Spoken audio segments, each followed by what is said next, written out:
I'm Summer. I'm 30 years old, and last week I walked into my own birthday party, only to discover it was actually my trial. 75 relatives, not a single smile. My father handed me a folder containing DNA results and said, "You're not ours. Pay us back." My mother snatched my car keys right out of my hand. My sister filmed the whole thing for TikTok. I stood there, surrounded by 75 people I once called family, and not one of them said a word in my defense. But then, a man stepped out of the crowd. A man my parents swore had been dead since before I was born. My biological father. And he didn't come empty-handed. Before I continue, if you find this story worth following, please take a moment to like and subscribe, but only if you genuinely want to know what happens next. And drop a comment telling me where you're watching from and what time it is there. Now let me take you back 4 weeks, to the day my sister called with exciting news. "Summer, oh my God, you won't believe this!" Brianna's voice pierced through my phone speaker while I was charting vitals in the ICU break room.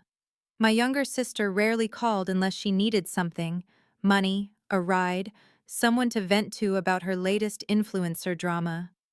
"What's going on?" I asked, keeping my voice low. Night shift meant keeping the peace. "Mom and Dad are throwing you a surprise party for your 30th. They're inviting everyone: Aunt Dorothy, Uncle Robert, the cousins from Ohio, literally the whole family." I almost dropped my coffee. A party. For me. In 30 years, my parents had never thrown me a birthday party. Not for my 18th, not for my 21st, not even when I graduated nursing school top of my class. But Brianna? Her 21st birthday had been a $15,000 extravaganza at the Riverside Country Club, 100 guests, a 5-tier cake. Dad gave a speech about how proud he was of his little princess. My 21st? A quiet dinner at home. Mom made meatloaf. Afterward, she patted my shoulder and said, "Money's tight this year, sweetheart. You understand." I understood. I always understood. "Bree, are you sure?" I asked carefully. "Mom and Dad don't really do parties for me." "I know, right? That's what makes it so special. They said turning 30 is a big deal. They want to do something nice." She paused. "You have to act surprised, okay? I totally wasn't supposed to tell you." "I'll act surprised," I promised. After we hung up, I sat in that break room staring at my lukewarm coffee. Maybe things were changing. Maybe after 30 years they finally saw me. I thought that party might finally prove I mattered to them. I had no idea it would prove the exact opposite. The week before the party, I did what I always do. I ran the numbers. 7 years as an ICU nurse. 7 years of 12-hour shifts, code blues, and holding strangers' hands while they took their last breaths. And every single month for those 7 years, I sent $500 home to help my parents. $42,000 total. I never asked for it back. I never even mentioned it. That's what family does, right? You help when you can. Meanwhile, Brianna, with her 50,000 Instagram followers and 0 paying jobs, still lived in our parents' basement. She'd never contributed a dime. Last month, she asked Dad for $8,000 to invest in her content creation business. He wrote the check without blinking. When my car broke down 3 years ago, I asked if I could borrow $2,000 for a down payment on a used Honda. Dad looked at me like I'd asked for a kidney. "You're a strong, independent woman, Summer. You can figure it out." So I figured it out. Took out a loan, worked extra shifts, paid it off myself. Mom's voice echoed in my head. "Brianna's still finding herself. She needs support. You don't need anything from us. You're the capable one." The capable one. Translation: the one they could ignore. That night, while prepping for the party, I caught myself wondering something I'd buried for years. I'd never actually seen my birth certificate. The original one. Mom said it was lost in some flood back in 2005.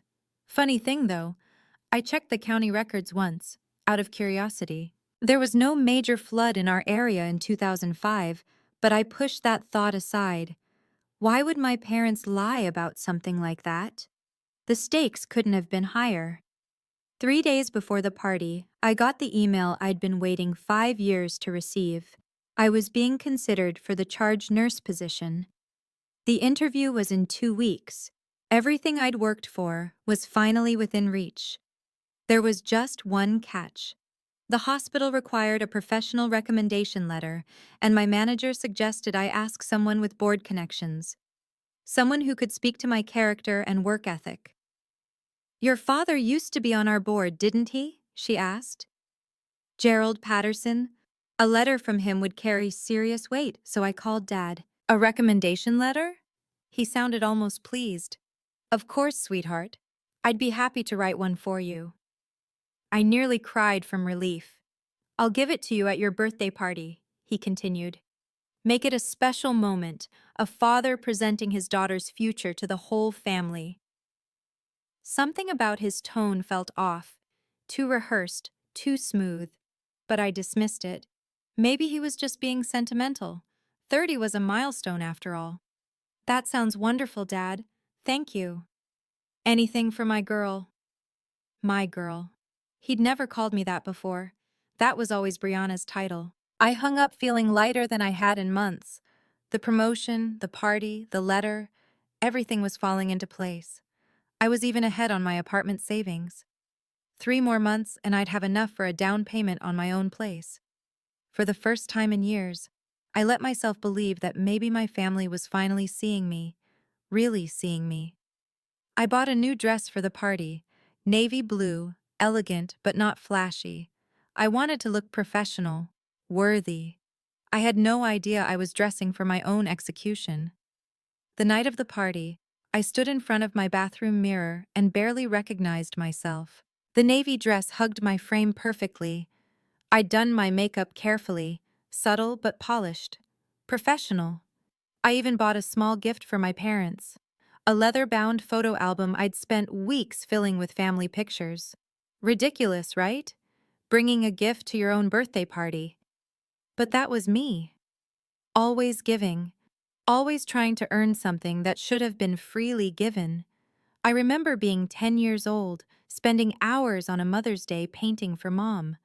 Watercolors, a garden scene. I thought it was beautiful. Mom glanced at it, then looked at Brianna's stick figure drawing and gushed, "Oh, sweetheart, you're such an artist. Let's put this on the fridge." My painting went in a drawer. I found it years later, still rolled up, never framed. From that day forward, I tried harder, studied harder, worked harder. I thought if I could just be good enough, talented enough, successful enough, they'd finally look at me the way they looked at Brianna. 30 years. 30 years of trying. Before leaving my apartment, I checked my reflection one final time. Tonight's going to be different, I told myself. They're throwing you a party. They're proud of you. Dad's writing you a letter. Things are changing. I grabbed my keys and headed for the door. That's when I saw her. Brianna, sitting in her car outside my building, her phone aimed at my Honda. "Hey," I called out, walking over. "What are you doing?" She grinned, pocketing her phone. "Nothing. Just love your car. Can I borrow it sometime?" "Sure," I said automatically. She smiled wider. "Great. See you at the party, sis." Something cold slithered through my stomach, but I ignored it. I was good at ignoring warnings. The Grand Oak restaurant glittered like a promise. Through the windows I could see the warm glow of chandeliers, the shadows of dozens of people moving inside. My parents had reserved the entire private dining room, something they'd only ever done for Brianna's graduation party. I sat in my car for a moment, rehearsing my surprised face. Wide eyes, hand over heart. "Oh my goodness, you shouldn't have." Silly, but I wanted to give them what they wanted. I wanted this night to be perfect. I walked through the entrance, my heels clicking against marble floors. A hostess directed me to the back. "The Patterson party? Right through those doors, ma'am." I took a breath, pushed open the doors. Silence. No streamers, no balloons, no chorus of surprise, just 75 faces turning toward me in unison. Nobody was smiling. I scanned the room, my rehearsed expression frozen on my face. There was Uncle Robert, arms crossed, jaw tight. Aunt Dorothy clutching her purse like a shield, eyes darting away from mine. Cousins, second cousins, people I hadn't seen since childhood, all watching me with something between pity and judgment. No cake, no decorations, just a long table at the center of the room, and on that table a single red folder. My parents stood behind it like prosecutors at a bench. Dad held a microphone. Summer. His voice echoed through the speakers, cold and formal. Sit down. We need to talk. My legs moved on autopilot. I lowered myself into a chair that had been positioned facing the table, facing them, like a defendant in a courtroom. That's when I noticed the woman in the corner with a camera, not a party photographer, a videographer. They were recording this. Dad? My voice came out smaller than I intended. What's going on? He didn't answer. He just opened the red folder. Summer, do you know why we invited 75 people here tonight? Dad's voice was ice. My birthday? The words sounded pathetic even to my own ears. No. He shook his head slowly. To serve as witnesses. The room shifted. Chairs creaked. Someone coughed. Witnesses to what? Dad pulled a document from the red folder. His hand was steady, practiced, like he'd rehearsed this moment. This is a DNA test. He held it up for everyone to see. Your mother and I submitted samples 3 months ago. The results came back conclusive. My heart stopped. You are not our biological daughter. The room erupted in whispers. I heard gasps, murmurs, someone saying, I knew it. I always knew something was off. What? I gripped the armrest of my chair. That's impossible. You're not ours, Summer. Mom stepped forward, her face twisted into something ugly. You never were. We took you in. We raised you. We gave you everything. And how did you repay us? Dad's voice rose. By slandering us to your friends. By acting like we were never good enough for you. I never. We have witnesses. Dad cut me off, gesturing to the crowd. People who've heard you complain about us, about how unfairly you were treated, about how Brianna got everything and you got nothing. My mind reeled. Yes, I'd vented to friends. Who doesn't? But I'd never slandered them. I'd never said anything that wasn't true. Dad slid another paper from the folder. A spreadsheet, numbers, dates. This is an itemized list of everything we spent raising you. Food, clothing, education, housing. He paused for effect. $500,000. The number hung in the air like a guillotine. And we want it back. Before I could respond, Mom lunged. Her fingers closed around my wrist, prying my car keys from my hand before I even registered what was happening. This car. She held up the keys like evidence. You bought it with money from a job you only got because of your father's connections. Technically, it belongs to us. I paid for that car myself. My voice cracked. Every payment, every cent. I have the loan documents. Your salary comes from the hospital where Gerald was a board member. She smiled, but it didn't reach her eyes. Without him, you'd be nothing. You owe us everything you have. I looked around desperately. 75 relatives, people I'd shared Christmas dinners with, people who'd bounced me on their knees when I was a baby, people who'd told me they loved me. Not one of them moved. Uncle Robert actually nodded. She's got a point, Summer. Your father opened a lot of doors for you. That's not how this works. Smile for the camera, sis. Brianna appeared at my side, her phone inches from my face, the red recording light blinking. This is amazing content, she whispered gleefully. My followers are going to lose their minds. Family drama, DNA reveals, this is gold. Brianna, stop. Shh.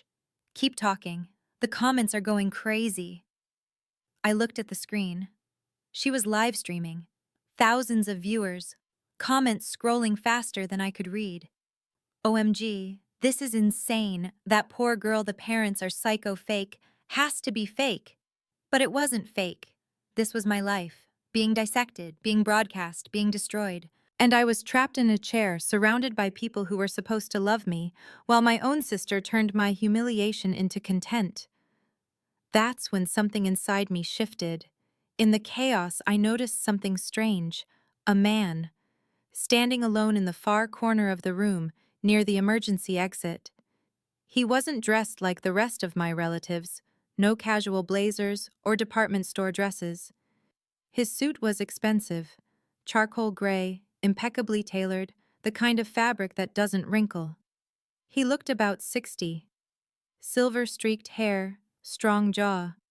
And his eyes were fixed on me, not with judgment, not with curiosity, with something deeper, something almost like pain. I didn't recognize him. He wasn't family, wasn't a friend of my parents as far as I knew. So why was he here? At a private event? Standing in the shadows like he was waiting for something? Next to him stood a younger woman in a pencil skirt, clutching a thick manila folder. She kept checking her watch, then whispering something to him. He shook his head each time, patient, watching. "Summer!" Dad's voice snapped my attention back. "Are you listening?" "Who is that man?" I asked instead, pointing toward the corner. Dad's face flickered, just for a second, with something I couldn't name.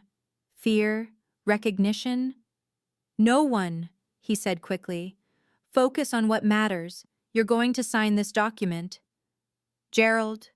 The stranger's voice cut through the room, deep, calm, commanding. The entire restaurant went silent. My father went pale. "Not yet," the man said almost gently. "Let her finish asking her questions first." Dad's mouth opened, closed, opened again. Mom grabbed his arm. "Who let him in? Gerald, who let him in?" But neither of them answered. And the man in the gray suit simply watched me, something shifting in his expression, something that looked almost like hope. I didn't know him, but somehow he knew me. "Summer." Dad's voice had a new edge now, desperation barely concealed beneath authority. "I need you to sign this document, tonight, in front of everyone." He slid a contract across the table. I could see the header, promissory note. "This legally obligates you to repay $500,000 over 10 years, monthly payments of over £10. "I need time to read this," I interrupted. "You'll sign now." His eyes darted toward the stranger in the corner, then back to me. "If you don't, we'll sue. 75 witnesses saw you receive food, shelter, education from us. You admitted it yourself. You owe us." "Gerald." The voice came from my left. Aunt Dorothy, Mom's older sister, had risen from her seat. Her face was ashen, her hands trembling. "Are you sure about this?" She was speaking to Mom, but her eyes kept flicking toward the man in the gray suit. If he finds out what you—" "Shut up, Dorothy." Mom's voice was a whip crack. "But the receipts." "I said, shut up." The room went silent. Dorothy looked like she might cry. "What receipts?" I asked. Nobody answered. Nobody. "Aunt Dorothy." I turned to face her fully. "What receipts are you talking about?" She opened her mouth, closed it, looked at Mom, then at the floor. "Nothing," she whispered. I shouldn't have said anything. But I saw her hand drift to her purse. I saw the way she clutched it tighter, like she was protecting something inside. "Linda," Dorothy's voice cracked. "I still have them. The ones you asked me to burn 20 years ago. I couldn't do it. I kept some." Mom's face went white. Whatever was in that purse, whatever those receipts proved, my parents didn't want me to know. But I was starting to understand. I wasn't the one with secrets here. They were. Dad moved fast. He grabbed the microphone and addressed the room, his voice booming through the speakers with practiced authority. "Family, friends, I want everyone to witness this moment." He paused for effect, scanning the crowd. "Tonight, Summer Patterson, the woman we raised as our own daughter, will acknowledge her debt to this family." Uncle Robert started clapping. A few others joined in, uncertain but obedient. 30 years ago, Linda and I opened our home to a child no one wanted. We sacrificed, we struggled, we gave her everything, and this is how she repays us? With ingratitude? With complaints? More nodding now. The narrative was working. I could see it spreading through the room like poison. "I always said she was ungrateful," someone muttered. "Never appreciated anything," another voice agreed. "Summer." Dad turned back to me, microphone still in hand. "Sign the document. Apologize to your family.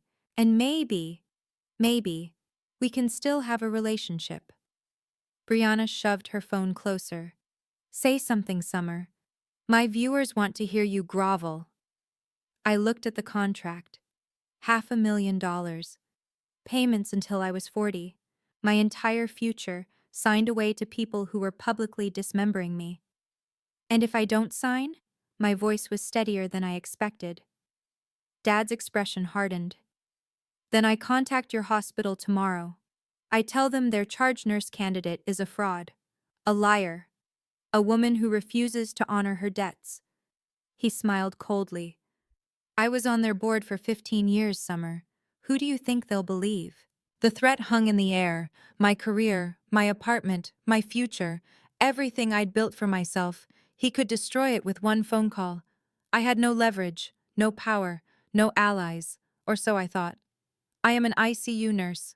I've held dying patients' hands at 3 a.m. I've delivered impossible news to families. I've stayed calm while alarms screamed and hearts stopped, and everything descended into controlled chaos.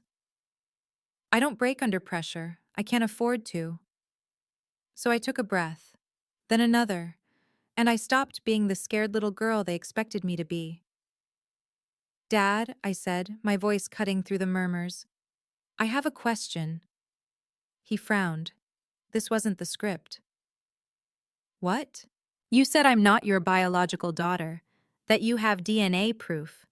I leaned forward. "So who are my biological parents?" Silence. "Well?" Mom stepped in quickly. "They abandoned you. They didn't want you. We saved you." "That's not what I asked." I stood up slowly. "I asked who they are." "Dead." Dad's answer came too fast. "Both of them. Car accident. Years ago." "Interesting." I was surprised by my own steadiness. "So if they're dead, who gave you the DNA sample to compare mine against?" Dad's mouth opened. Nothing came out. "DNA tests require comparison samples," I continued. "You can't just test my blood and declare I'm not yours. You need something to compare it to.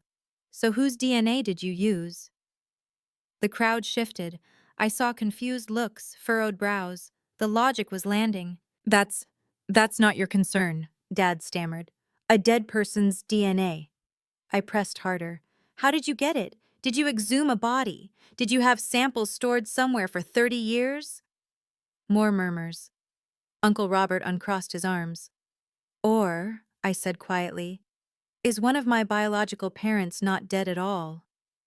In the corner, the man in the gray suit took a step forward, and for the first time, my father looked truly afraid. "Oh my God, guys, this is getting so good!" Brianna's voice shattered the tension. She was still live streaming, narrating for her audience like this was some reality TV show. "So basically, my parents found out 3 months ago that Summer isn't really their kid. Someone contacted Dad about it. I think it was a lawyer or something, and they've been planning this whole reveal ever since." "Brianna!" Mom's screech echoed through the room. "Turn that off now!" But the damage was done. I turned to face my sister.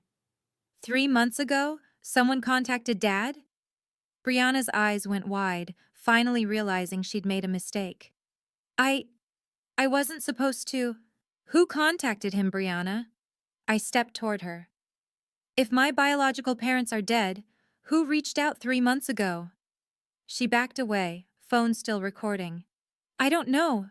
I just saw an email on Dad's computer. Some law firm. Something about end of agreement and mandatory disclosure. Brianna, I swear to God. Dad lunged for her phone, but I was faster.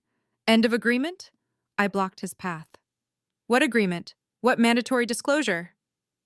The crowd was riveted now. Comments flooded Brianna's stream, thousands watching, thousands witnessing. There's no agreement, Mom shrieked. She's making things up. Brianna, tell them you're lying. But Brianna's face told me everything I needed to know. She wasn't lying. Someone had contacted my parents 3 months ago. Someone with lawyers. Someone forcing them to disclose something they'd kept hidden for 30 years. I turned toward the corner. The man in the gray suit had moved closer, 10 feet away now. His eyes were wet. And when I looked at him, really looked, I saw something I should have recognized immediately. My eyes. He had my eyes. You're not dead, I whispered. He shook his head slowly, tears streaming down his face. No, sweetheart, I'm not. Okay, I need to pause here for just a moment. If you're watching this and you've already figured out who that man is, drop your guess in the comments right now. And if you've ever been through something like this yourself, betrayed by the people who were supposed to love you unconditionally, I want to hear how you survived it. I read every single comment. Now back to that night. The man stepped forward, and the crowd parted like water. Allow me to introduce myself. His voice filled the room, calm, measured, carrying an authority my father could only pretend to possess. Security! Dad's voice cracked. Someone call security! This man is trespassing! But no one moved. My name is Marcus Whitfield. The man stopped a few feet from me. And I am Summer's biological father. The room exploded. Gasps, shouts. 75 phones emerging from pockets and purses. I couldn't breathe. You... I stared at him. You're supposed to be dead. Marcus's jaw tightened. Is that what they told you? I nodded, unable to speak. I have never been dead, Summer. His voice softened. I've been waiting. For 30 years I've been waiting for this day. He's lying, Mom screamed, her composure finally shattering. He's a con man, a fraud. Gerald, tell them. But Dad was frozen, his face the color of ash. Gerald? Marcus turned to face him, and something cold entered his tone. Would you like to tell her the truth? Or should I? Silence. Marcus nodded slowly. I thought so. He turned back to me, and his expression changed, became gentle, almost tender. Your mother, your biological mother, was named Catherine. Catherine Hayes. We loved each other very much. When she became pregnant with you, her family... He paused, composing himself. Her family disapproved. They forced her to give you up. Then how? The Pattersons agreed to adopt you, under certain conditions. His eyes flickered toward my parents. Conditions they were very well compensated for. I felt the floor tilt beneath me. What conditions? Marcus reached into his jacket and withdrew a photograph, old, slightly faded. A young woman with my face, my eyes, my smile. This was your mother, he said softly, and she loved you more than anything in this world. The woman in the pencil skirt, Marcus's assistant, stepped forward and handed him a thick manila folder. Gerald, Marcus said, his voice dangerously calm.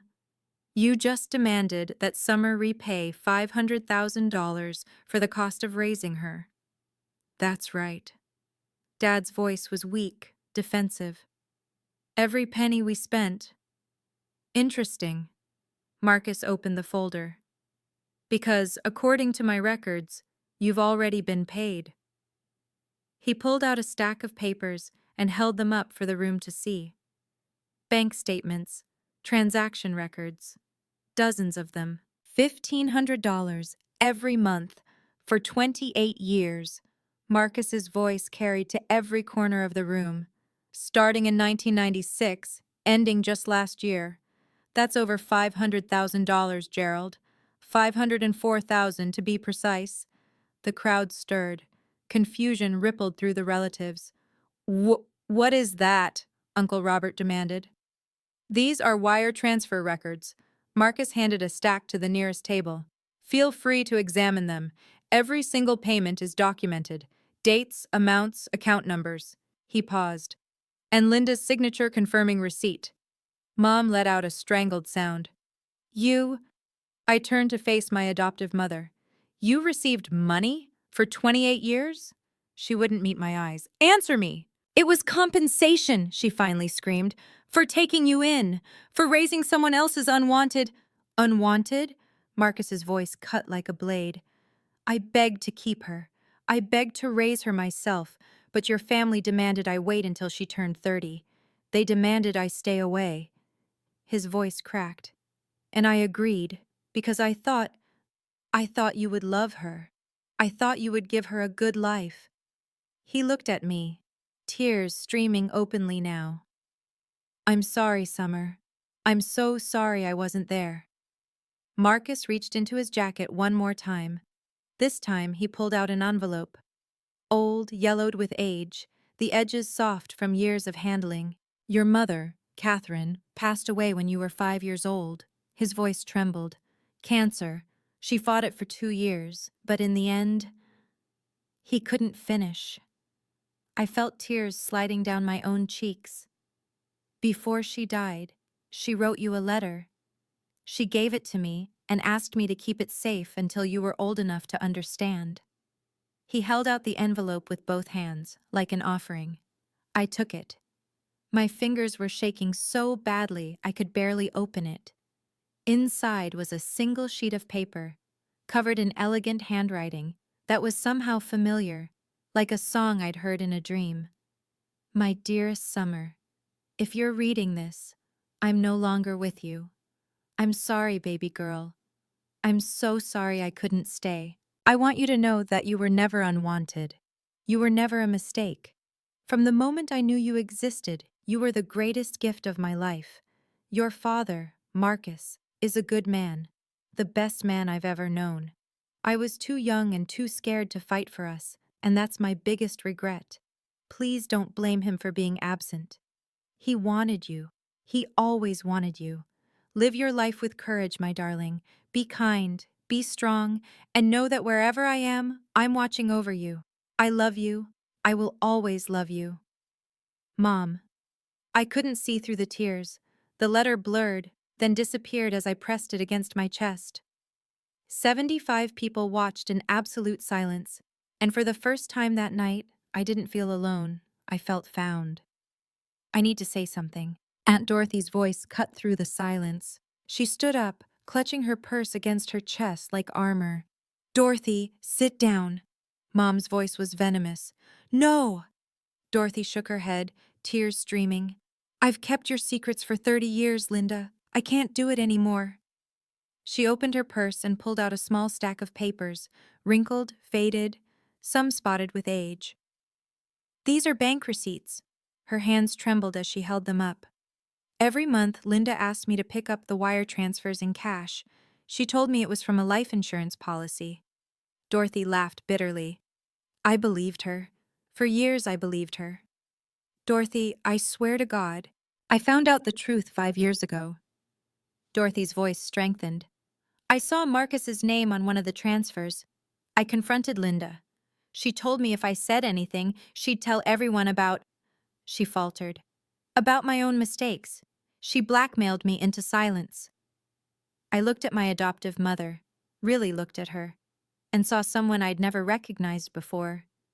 You knew, I said slowly. All this time, you knew I had a father who wanted me, who was paying to make sure I was cared for, and you let me believe I was unwanted. Mom's face twisted. We raised you. We fed you. We gave you a roof over your head. With his money, I gestured toward Marcus. You raised me with his money, and you still treated me like I was less than nothing. I stood, finally steady on my feet. You didn't want $500,000 from me tonight. My voice was cold, clear. You wanted to get rid of me before he could tell me the truth. Before I found out what you really were. Mom had no answer, because there was none. Dad made one last desperate attempt. Summer, listen to me. His voice had changed, softer now, almost pleading. We're still your family. We raised you. We love you. This was just a misunderstanding. A misunderstanding? I almost laughed. You staged a public humiliation. You demanded $500,000. You threatened my career. You had Brianna live stream my destruction to thousands of people. I shook my head. That's not a misunderstanding. That's a betrayal. But we're still your parents. No. The word came out calm, final. You're not. You're the people who took money to raise me, then treated me like a burden. You're the people who lied to me for 30 years. You're the people who weaponized my own birthday to destroy me. I turned to face the crowd, all 75 of them. I'm not asking any of you to choose sides. This is my family drama, not yours. I paused. But I will say this, not one of you stood up for me tonight. Not when they called me a fraud. Not when they took my keys. Not when my sister shoved a camera in my face. 75 people, and not one voice of defense. Silence. Eyes dropping to the floor. I won't forget that. Finally, I turned to Marcus. Mr. Whitfield. I stopped, swallowed. Marcus, I need time. I can't call you Dad. Not yet. This is all too much. His eyes were wet, but he nodded, understanding. I've waited 30 years, he said softly. I can wait a little longer. I walked toward the door. Mom tried to block my path. You can't just leave. We're not finished. Yes. I looked her in the eye. We are. I stepped around her and walked out of that restaurant. And I never looked back. I wasn't there for what happened after I left. But Dorothy told me everything later, and Brianna's live stream, which she apparently forgot to turn off, captured every painful second. The moment the door closed behind me, the room erupted. Gerald turned on Linda. You knew? You knew there was money this whole time and you never told me? I was protecting us, Linda screamed back. Protecting this family. By lying to me for 28 years? You never asked questions, you just spent what I gave you. The relatives scattered like roaches when the lights come on. Uncle Robert tried to calm Gerald down and got shoved for his trouble. Aunt Dorothy quietly gathered her things and slipped out a side door. And Brianna? Brianna stood frozen, watching her follower count drop in real time. Within 24 hours, her live stream had been clipped, shared, and viewed over 2 million times. But not the way she wanted. Toxic family exposes themselves on live stream. Worst parents ever caught on camera. Girl documents her own family's downfall, lol. The comments were merciless. Brands she'd been negotiating with pulled out. Her authentic family content suddenly looked very different in context. As for Marcus, he left the restaurant quietly, without confrontation. He didn't need revenge. He'd come with truth, and truth had done its work. That night, sitting alone in my apartment, I read Catherine's letter 17 times. I traced her handwriting with my fingertips. I looked at the photograph Marcus had given me. My mother at 22, laughing at something off camera, her eyes exactly like mine. I cried until I couldn't breathe. But somewhere beneath the grief, beneath the shock and the betrayal, I felt something I hadn't felt in years. Hope. The kind of hope that comes from finally knowing who you really are. 3 days later, I was called into the hospital director's office. I walked in expecting the worst. Gerald had promised to destroy my career. He had connections, influence. 15 years on the board. Dr. Rebecca Chen sat behind her desk, her expression unreadable. Please sit down. I sat, waited. Summer, I'm going to be direct. She folded her hands. I received an email from your father, from Gerald Patterson, demanding that we terminate your employment. My stomach dropped. He claims you're unfit for the charge nurse position, that you have character issues. She paused. He also attached a video, said it would show your true nature. I closed my eyes. The live stream. Of course. I watched it. Dr. Chen, I can explain. Summer. Her voice was gentle. I watched you stand in front of 75 people who were actively trying to destroy you. I watched you keep your composure, ask intelligent questions, and walk out with your dignity intact. I opened my eyes. I also received a phone call. She leaned back. From Marcus Whitfield. Do you know who he is? My biological father. He owns 4 hospitals in the Northeast. She smiled slightly. He called to tell me explicitly that he would not be interfering in any employment decisions regarding you. He said, and I quote, "Summer deserves to succeed on her own merits, not because of who her father is." I couldn't speak. The charge nurse position is yours, Summer. You earned it. Dr. Chen stood and extended her hand. Congratulations. I shook her hand, barely processing. One more thing. She smiled. Gerald Patterson's email didn't hurt your case, but it certainly hurt his reputation. The board has formally removed his name from our benefactor wall. Small victories. But that one felt pretty good. 2 weeks after the party, Dorothy called with updates. Gerald and Linda had filed for divorce. Not because of me, or not entirely because of me. The night of the party, Gerald had gone through Linda's personal files. He found more than just the wire transfers from Marcus. Apparently, she'd been hiding money for years, accounts he never knew about, purchases she'd concealed, a secret credit card with a $40,000 balance. Turns out your adoptive mother, had been planning her escape for a decade, Dorothy told me. Gerald just gave her the excuse she needed to leave. The irony wasn't lost on me. They'd staged a public trial to expose my betrayal. Instead, they'd exposed their own. Brianna lost over 20,000 followers in the first week. The comments that followed her everywhere were brutal. Aren't you the girl who live-streamed her sister's trauma for clout? Imagine exploiting your own family for views. Couldn't pay me to follow this garbage human. She deleted her TikTok, started fresh on a new account. Last I heard, she was doing mindfulness content now. The irony writes itself. Gerald tried to reach me once. A long email that managed to apologize while still blaming everyone but himself. I'm sorry things happened the way they did, but you have to understand the pressure I was under. I deleted it without responding. Linda called 12 times. I let them all go to voicemail. The messages got progressively more desperate. First angry, then pleading, then weepy. I didn't respond to any of them. Not because I hated them, not because I wanted revenge, but because I'd finally learned something it took me 30 years to understand. Some relationships can't be repaired. They can only be survived. If you've made it this far, I have a question for you. Do you think Summer should forgive her adoptive parents? Comment A if you think yes, B if you think no, and C if you think it depends on what happens next. And if you haven't subscribed yet, now's the time, because what I learned in the months that followed changed everything. Let me finish the story.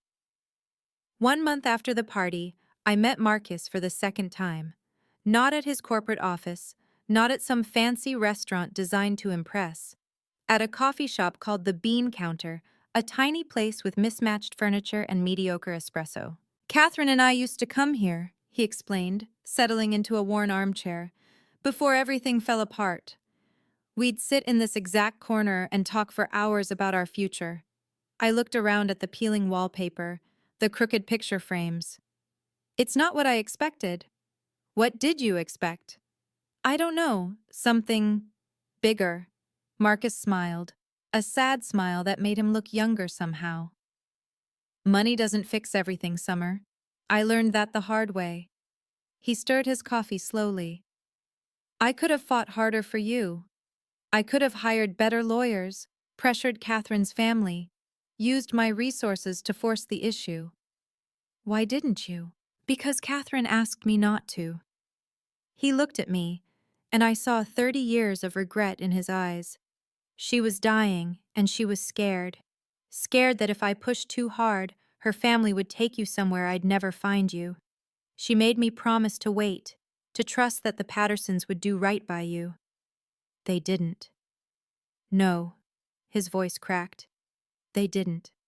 And I will never forgive myself for not seeing that sooner. We sat in silence for a while. I don't know how to do this, I finally admitted. I don't know how to have a father. Marcus reached across the table and gently took my hand. Neither do I, really. He smiled through tears. But I'd like to try, if you'll let me. I didn't pull away. Okay, I said softly. Let's try. It wasn't forgiveness, but it was a start. 3 months later, I signed the lease on my own apartment. It wasn't fancy.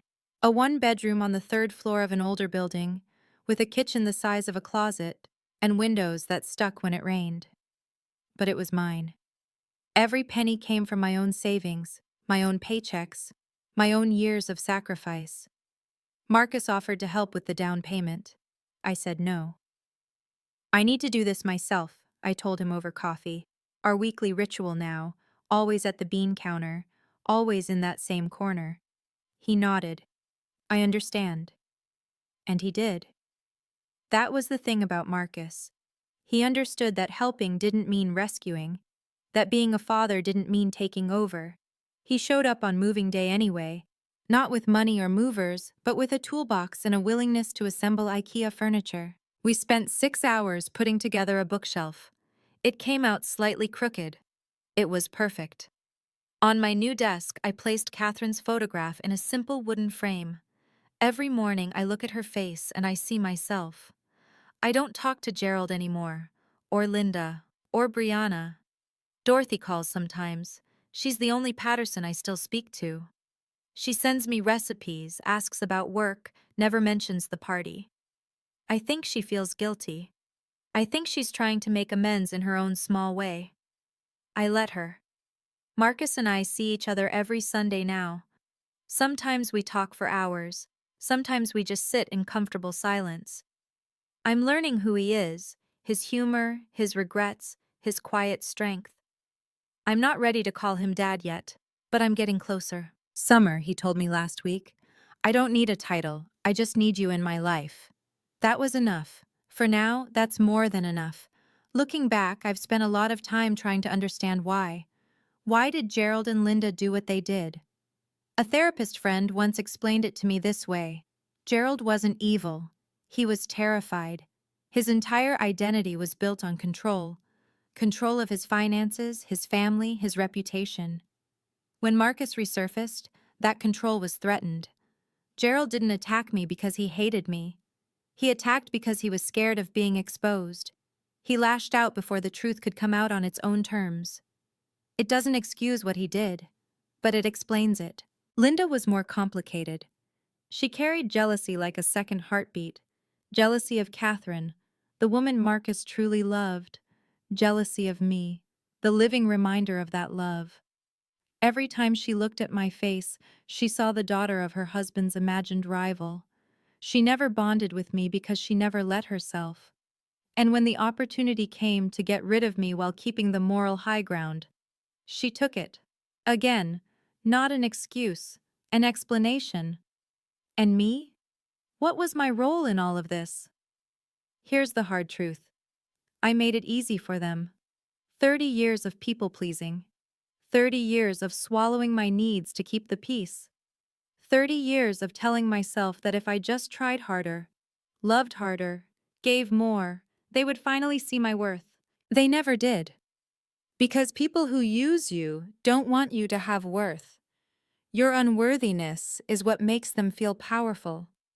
I was so busy trying to earn their love that I never stopped to ask if they were capable of giving it. Here's what I want you to take from my story, if anything. Your value isn't determined by how others treat you. If someone consistently makes you feel like you're not enough, not good enough, not grateful enough, not worthy enough, that's information. Listen to it. Setting boundaries isn't revenge, it's self-respect. And sometimes the family you're born into isn't the family you're meant to keep. I'm 30 years old now. I have a job I love, an apartment that's mine, a biological father who's learning how to be present, and a future I'm writing myself, one day at a time. The Pattersons wanted to destroy me. Instead, they set me free. And honestly, that might be the only gift they ever truly gave me. Thank you for staying with me until the end. If this story made you think about your own relationships, the ones that lift you up and the ones that hold you down, I hope you'll share it with someone who might need to hear it. Subscribe if you want more stories like this. And check the description for other videos I think you'll connect with. Take care of yourselves. And remember, you deserve people who choose you.